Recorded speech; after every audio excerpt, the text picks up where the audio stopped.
महाराज की जय। श्री सद्गुरु महाराज की जय।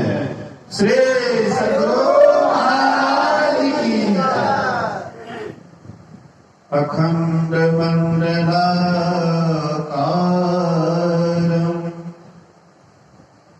व्याप्तं येन चराचरं तत्पदं दर्शितं येन तस्मै श्री गुरुवे नमः। धन्य धन्य सतगुरु सुखद महिमा कहे न जाए। जो कछु कहो तुम्हारी कृपा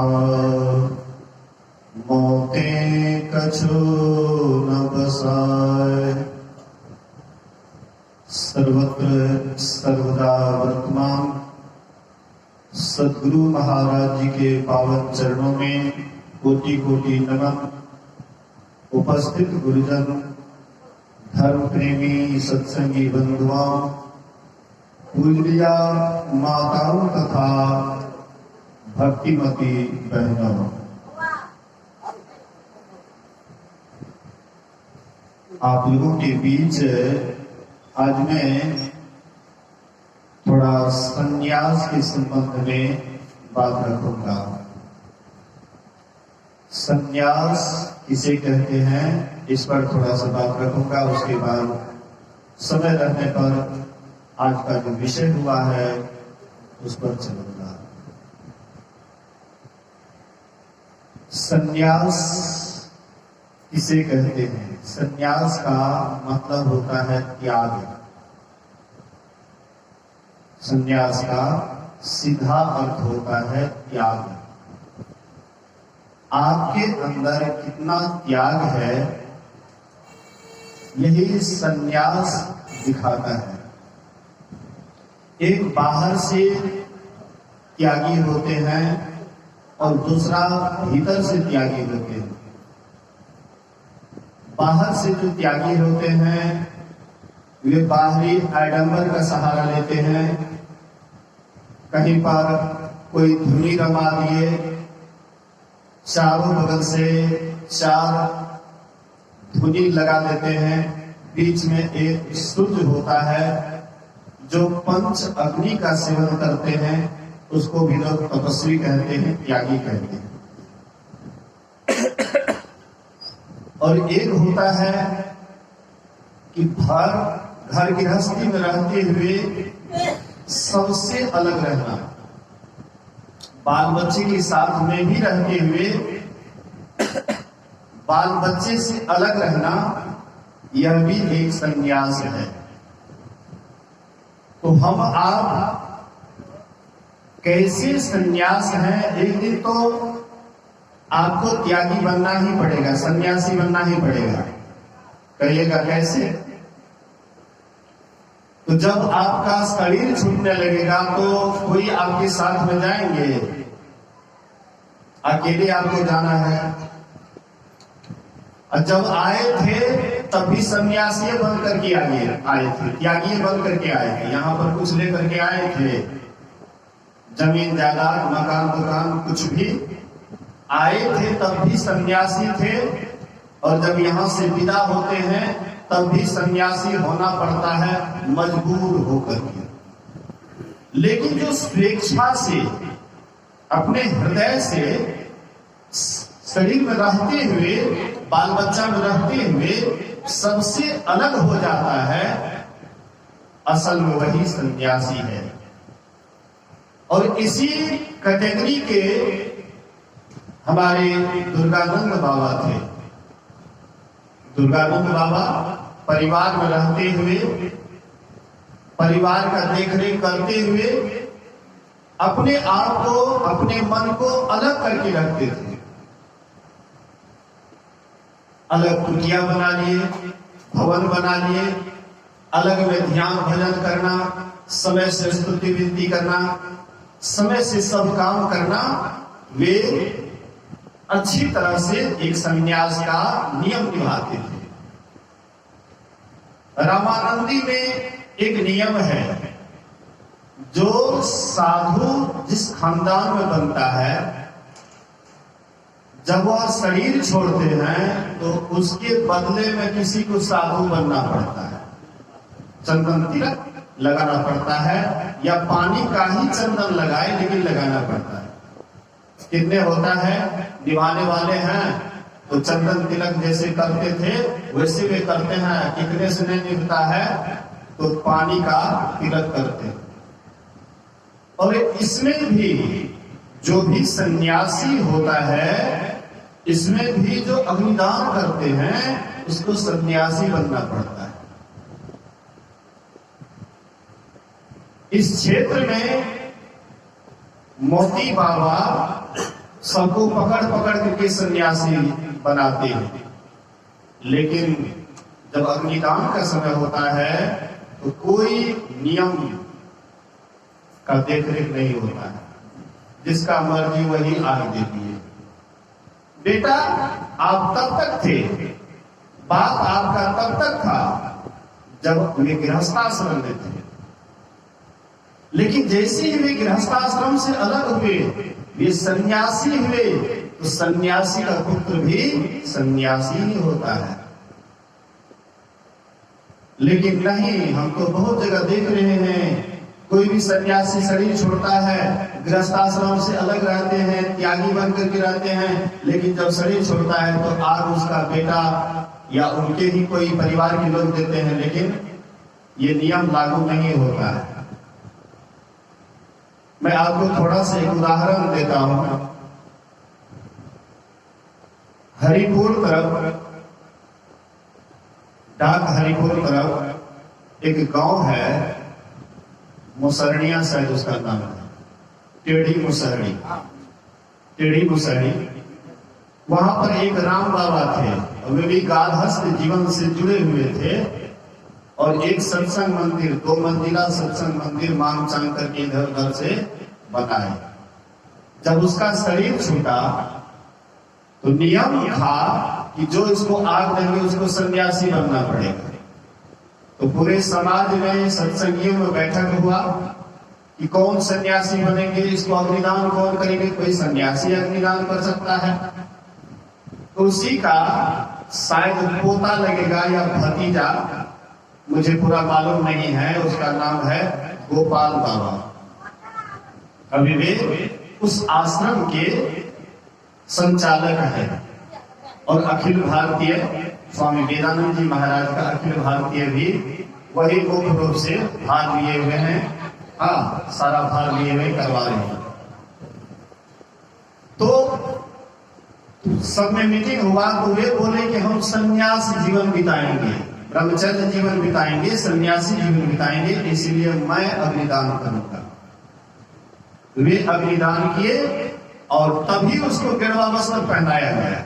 उसी समय अग्निदान से पहले गेरुआ वस्त्र पहनाया गया, और उसके बाद उनसे अग्निदान हुआ, और उसके बाद बाबा का जो कार्यक्रम होना चाहिए हुआ। लेकिन यहाँ पर कोई सिस्टम नहीं देखता हूं। मोह ममता में जैसे हम पड़े हुए थे वैसे ही मोह ममता की बात करते हैं। सत्संगी आते हैं तो मोह ममता की बात करते हैं, लेकिन ये तो निर्ममता की बात है। संन्यास लेना मोह ममता से ऊपर उठना है। लेकिन ये बेटा है, ये अग्निदान नहीं देंगे तो कौन देंगे। तो बेटा को तो चाहिए कि उसके संन्यास वाला जीवन धारण करें, तभी तो उसको सन्यासी को आगमन करेंगे, अग्निदान करेंगे। और इस तरह से श्राद्ध क्रिया नहीं होता है। कोई सन्यासी अगर शरीर छोड़ता है उसके यहाँ ये सब श्राद्ध क्रिया नहीं होता। नखबाल, श्राद्ध, संपिंडन, इतना वक्ता भी बोल रहे थे आज संपिंडन है। अरे भैया, संपिंडन किसको कहते हैं? संपिंड, सम मतलब बराबर, पिंड मतलब शरीर। जिसका शरीर बराबर हो गया, जिसका, बोलिए श्री सद्गुरु महाराज की। अरे थोड़ा शांति से, थोड़ी देर, आधे घंटा के लिए सब बात विसार दीजिए। मोबाइल भी थोड़ी देर के लिए हाँ, स्थगित कर दीजिए, काम धाम किसी को सुबुत कर दीजिए और आराम से बैठिए। कर्ता का मतलब होता है कि सारा कार्यभार सौंप दिए और अपना एकदम निश्चिंत हो गए। कर्ता का यही लक्षण होता है। कर्ता परमात्मा करता है ना। अब परमात्मा भी त्रिदेव को सब भार दे दिए, तुम जन्म दो, तुम पालन करो, तुम संहार करो, हम एकदम शांत स्थिर निश्चल। कोई मतलब कि परमात्मा से हम लोगों को सीखना चाहिए कि परमात्मा इतना बड़ा सृष्टि चला रहे हैं, उनमें कोई हलचल नहीं। हम एक छोटा सा भोज भात कर रहे हैं, हमें इतना हलचल क्यों? सबको सब कार्यभार दे दीजिए। आजकल तो हलवाई पहले ही बुक हो जाता है, सामान भी पहले ही आप मंगा लेते हैं, तो सबको सब काम सुपुर्द कर दीजिए, एकदम निश्चिंत हो जाइए, खूब आराम से सुनिए। अगर आप आराम से सुनिएगा तो शायद जिनके नाम पर सत्संग हो रहा है वो तो सत्संग सुनते ही थे और सुनेंगे भी, लेकिन आपके द्वारा और उसको लाभ होगा। आप अगर बढ़िया से सुनिएगा उसको और लाभ होगा। उसका चॉइस क्या था? सत्संग करना। उसका चॉइस क्या था? ध्यान करना। आप ध्यान कीजिएगा, आप सत्संग कीजिएगा, समझ जाइए, उसको बहुत लाभ होगा और आपको भी लाभ होगा। छोड़ दीजिए, बोलिए श्री सद्गुरु। कहत कबीर हम कहबे करवा, नहीं करवा हमें की करवा जा। बोलिए श्री सद्गुरु महाराज की। तो मैं कह रहा था कि संन्यास का कुछ नियम होता है, सिस्टम होता है, और ये सिस्टम को हम छोड़ते जा रहे हैं। हमारा खानदान लगता है धीरे धीरे बैठ जाएगा। हमारा खानदान से मतलब ऋषि मुनियों का खानदान, सन्यासियों का खानदान एक घट गया ना। एक सन्यासी हम लोगों के खानदान से घट गया ना, नहीं घटना चाहिए, बढ़ना चाहिए।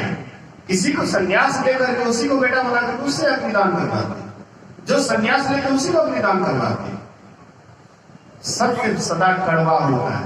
ये बात शायद तीनों पुत्रों में किसी को भी अच्छा नहीं लगेगा, मैं जानता हूं, लेकिन सत्य सदा कड़वा होता है और कहना पड़ता है। चाहे आपको अच्छा लगे या खराब लगे, उससे हमको कोई मतलब नहीं है, लेकिन जो नियम होता है मैं नियम के अनुसार कहा। तो आइए इस पर थोड़ा सा मैं झलक दिया। अब आइए थोड़ा सा विषय के संबंध में आते हैं। आज का जो विषय हुआ है वह योग शिखोपनिषद से पाठ किया गया है। इसके संवाददाता शंकर जी हैं और जिज्ञासु भगवान ब्रह्मा जी। दोनों में आपस में संवाद हो रहा है, आपस में चर्चा हो रही है। जो जैसे ज्ञानी होते हैं उसी तरह की चर्चा वे करते हैं। हम जिस तरह का हमारे पास में जो ज्ञान होता है, 10 आदमी जब बैठते हैं तो उसी तरह की चर्चा करते हैं।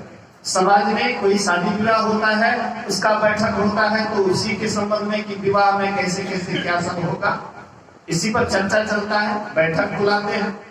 ऐसे ही जो ज्ञानी आदमी है, जो ध्यानी आदमी है, योगी आदमी है, उसका जब बैठक होता है वे ज्ञान ध्यान के ही संबंध में चर्चा करते हैं। तो एक नंबर के ज्ञानी थे कौन? ब्रह्मा जी। एक नंबर के ध्यानी कौन थे? भगवान शंकर। अब दोनों में बातचीत हो रही है। ब्रह्मा जी पूछते हैं कि मैंने देखा, मैं बहुत जगह गया, मेरे अंदर में एक जिज्ञासा है कि कोई ज्ञान को विशेष बतलाते हैं और कोई योग को विशेष बतलाते हैं, लेकिन आपका क्या विचार है इसमें? योग विशेष है या ज्ञान विशेष है? और किससे यह जीव आवागमन से छूट सकता है? योग के द्वारा आवागमन से छूटेंगे या ध्यान में, ज्ञान के द्वारा योग से ये जन्म मरण से छूटेंगे? आपका इसमें क्या राय है, विचार है? इस पर भगवान शंकर कहते हैं, हे ब्रह्मा जी, मैं अपने अनुभव की बात कह रहा हूं, सुनी सुनाई बात नहीं। हम लोग तो सुनी सुनाई बात करते हैं, किसी महात्मा के पास गए, कुछ सुन लिए, आप लोगों के बीच सुना दिए। लेकिन भगवान शंकर सुनी सुनाई बात नहीं करते। उमा कहूं मैं अनुभव अपना, सत हरि भजन जगत सब सपना। मैं अनुभव की बात कह रहा हूं कि योग के बिना ज्ञान अधूरा है और ज्ञान के बिना योग अधूरा है। अगर कोई चाहता है कि हम सदा के लिए मोक्ष पालें, सदा के लिए मुक्ति पालें, फिर आवागमन में नहीं आए। आवागमन में क्यों नहीं आना चाहिए? क्योंकि जन्मत मरत दुसह दुख हुई। जन्म लेते समय दुख होता है, शरीर छोड़ते समय कष्ट होता है। और कितना कष्ट होता है? जिसका शरीर छूटता है उसके पास जाकर के देखिए। दुर्गानंद बाबा 3 महीने से बेड पकड़े हुए थे और कितना कष्ट हुआ होगा वह स्वयं दुर्गानंद बाबा ही जानते होंगे।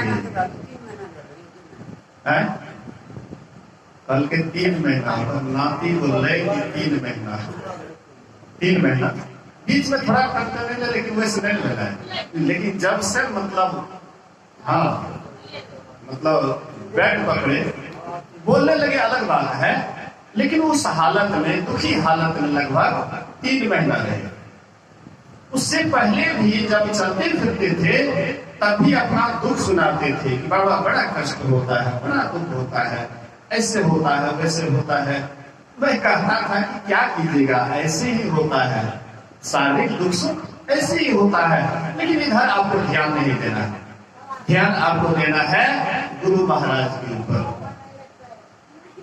सुमरन सुरत लगाएंगे, मुक्ति कछु न बोल, बाहर का पट देकर अंतर का पट खोल। तो ये जो जन्म लेने का दुख है, शरीर छोड़ने का जो दुख है, ये दुख से सदा के लिए निवृत्त हो जाए, सदा के इस कष्ट से छूट जाए, इसके लिए क्या उपाय है? तो भगवान शंकर कहते हैं इसके लिए ज्ञान भी लेना पड़ेगा, ज्ञान के अंदर रहना पड़ेगा और ध्यान भी करना पड़ेगा। अभी हम लोग ज्ञान लाभ ले रहे हैं।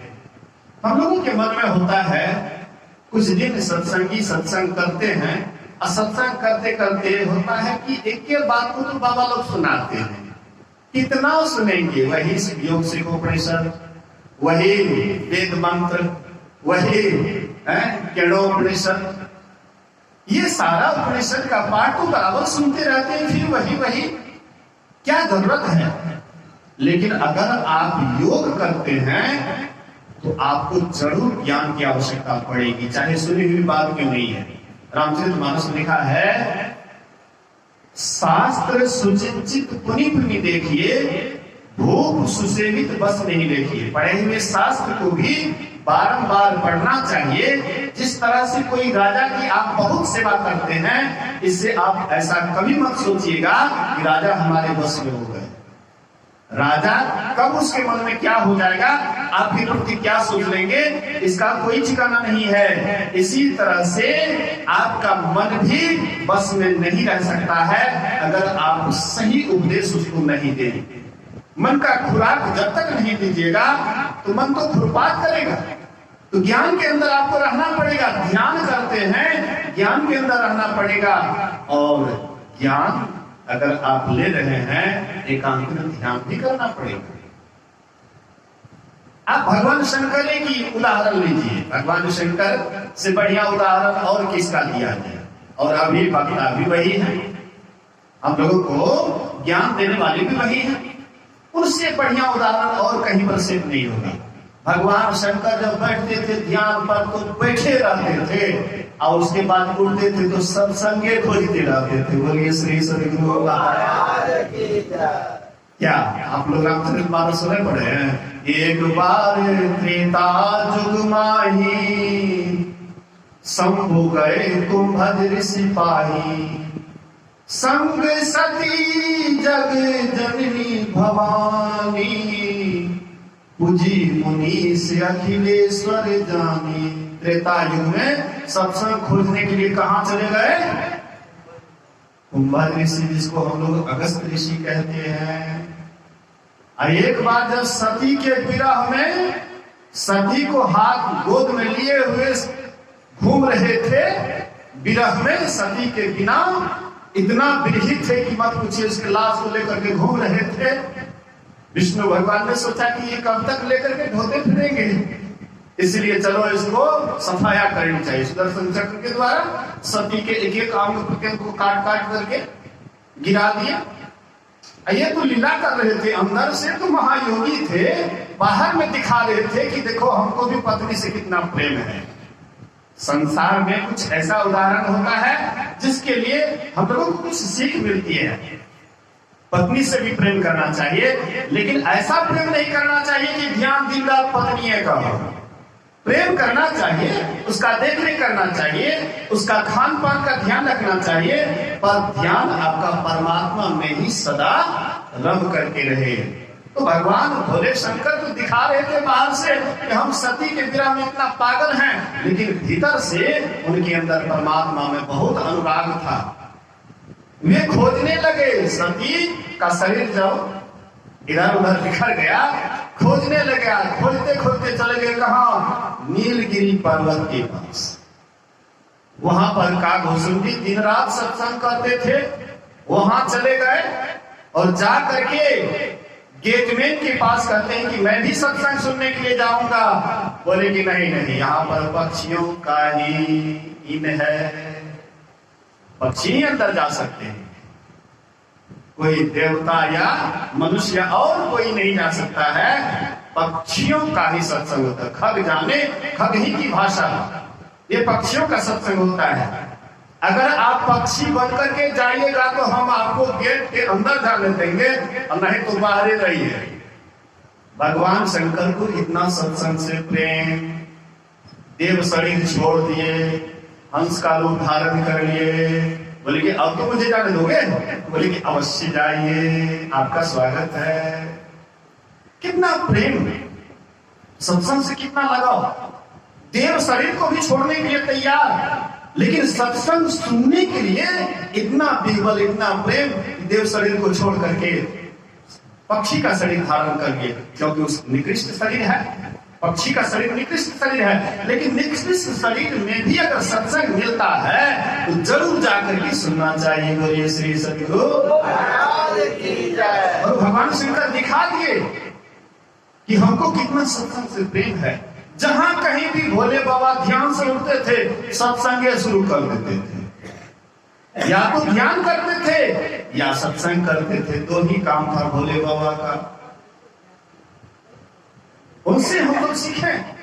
बैठते थे तो 87,000 वर्ष में सुनते हैं, 88,000 वर्ष तक बैठे तो बैठले रह गए। सती के सती से जब वैमनस्य हो गया, आपस में थोड़ा किसी कारणवश सती को मन ही मन त्याग दिए, बैठे तो 87,000 वर्ष तक बैठे रह गए ध्यानी। और उसके बाद जब ध्यान से उठते थे, ज्ञान की चर्चा करते थे, क्योंकि दूसरा चर्चा करेंगे तो ध्यान में मन नहीं लगेगा। बोलिए श्री सद्गुरु। अगर ध्यानी आदमी दूसरी चर्चा करेंगे तो ध्यान से मन उसका विचलित हो जाएगा। आप थोड़ा सा उदाहरण लीजिए, शंकर भगवान त्रेता युग की बात है। जगदानंद बाबा बढ़िया ध्यानी इस क्षेत्र के, भले ही कोई खूब बढ़िया वक्ता हो अलग बात है, लेकिन ऐसे महात्मा बहुत कम है। बड़े अच्छे ध्यानी महात्मा, उनको भी देखिए सत्संग से कितना प्रेम है?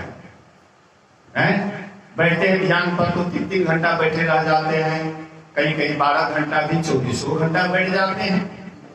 लेकिन जब ध्यान से उठते हैं तो सत्संग के प्रति कितना स्नेह है। कोई भी प्रवचन कर रहे हैं तो बड़ा गौर से भी सुनते हैं। आप उसको देखिएगा, हमारे दुर्गानंद बाबा भी ध्यान के समय में ये भी ध्यान करते थे, या सत्संग से इनको भी बड़ा लगाव था, बड़ा प्रेम था। ये भी बराबर सत्संग ध्यान करते रहते थे। तो भगवान शंकर भी यही बात कहते हैं योग के बिना ज्ञान अधूरा है और ज्ञान के बिना योग भी अधूरा है। इसलिए तुम सदा का मोक्ष चाहते हो, सदा की मुक्ति को पाना चाहते हो, तो तुमको क्या करना पड़ेगा?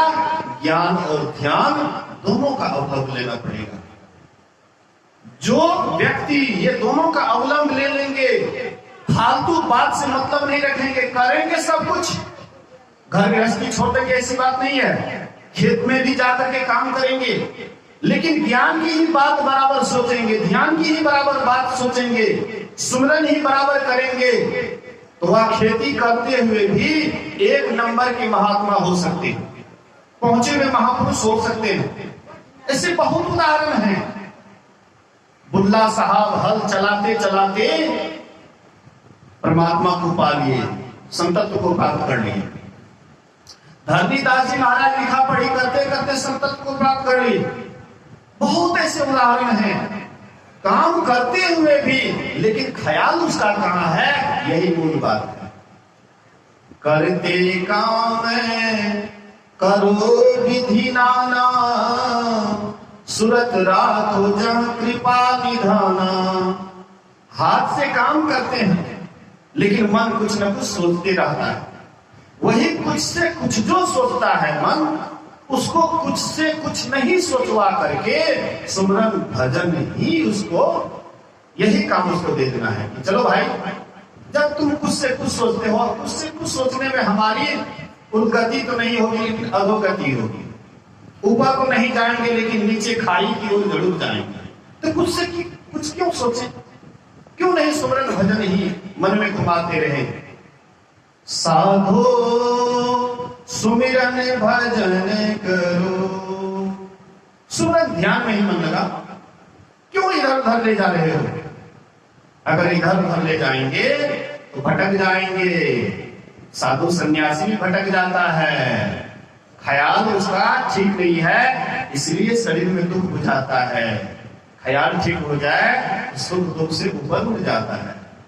जो अच्छे ज्ञानी हैं, वे सुख दुख से ऊपर उठ जाते हैं, और जो सुख दुख के अंदर में है, इसका मतलब है कि उसका ख्याल बीच से हटा हुआ है, सामने से ख्याल हट जाता है, इसीलिए सुख दुख बुझाता है। गुरु महाराज कहते थे मध्य वृत्ति वाला बनो, हर हमेशा अपने ख्याल को मध्य में लगा करके रखो। सुमरन भी करो तो मध्य में ख्याल को रखते हुए। हम लोग सुमरन करते हैं, जब करते हैं, जब करते करते गप होने लग जाता है। क्यों? क्योंकि सामने में ख्याल को नहीं टिकाए हुए, इसलिए मन जब करते करते गप करने लगता है, नहीं तो गप करने का उसको सामने में जगह नहीं है। रोलर देखा है ना, जो भी गिट्टी वगैरह होता है, जब उसके बीच में पड़ता है तो सबको प्लेन कर देता है। अगल बगल जब हो जाता है तो कितने के पैर में चोट लगता है, परेशानी करते हैं।